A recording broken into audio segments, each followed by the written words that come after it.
নমস্কার, 24 ঘন্টা আপনাদের সকলকে স্বাগত। চোখ রাখছে বিস্তারিত খবরে। আর প্রথমেই আসছি উর্জিত প্যাটেলের খবরে, কারণ এই মুহূর্তে তিনি পৌঁছে গিয়েছেন কলকাতার আরবিআই এর দফতরে।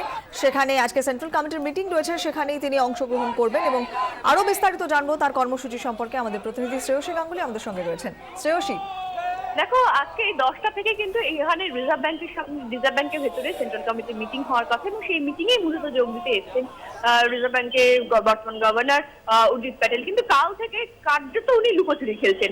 কেন খেলছেন? কারণ বিমানবন্দরে যখন তিনি বেরোন, তখন তিনি সেক্ষেত্রে যে নির্দিষ্ট সাধারণ পদ দিয়ে বেরোনোর কথা, সেই পদ দিয়ে তিনি বেরোননি, বেরিয়েছেন তিনি অন্য পদ দিয়ে।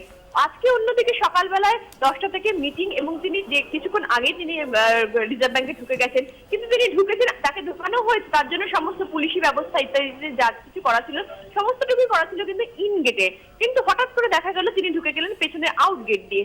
ফলে কার্যত এখানে প্রচুর সংবাদ মাধ্যম রয়েছে, কার্যত সংবাদ মাধ্যমকে এড়ানোর জন্যই কি এই লুকোচুরি? যেখানে নির্দিষ্ট যে গেট দিয়ে সাধারণভাবে যাতায়াত করা হয়, সেই গেট দিয়ে যেখানে ব্যবস্থা করা রয়েছে, সেখানে সেই ব্যবস্থা না নিয়ে তিনি অন্যভাবে বেরিয়েছেন। গতকাল যেমন বিমানবন্দর থেকে তিনি বেরিয়েছেন, তার জন্য নির্দিষ্ট পাইলট কার, এসকর্ট কার ছিল, কিন্তু সেই সব কোনো কিছুই না নিয়ে তিনি অন্য পথ দিয়ে বেরিয়ে যান।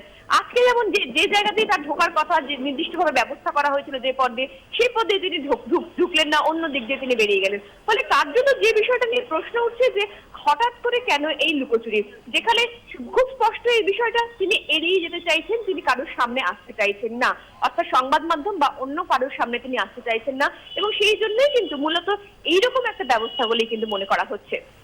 শ্রেয়সী, আপাতত অনেক ধন্যবাদ। তোমার সঙ্গে আবার আমরা পরে যোগাযোগ করছি।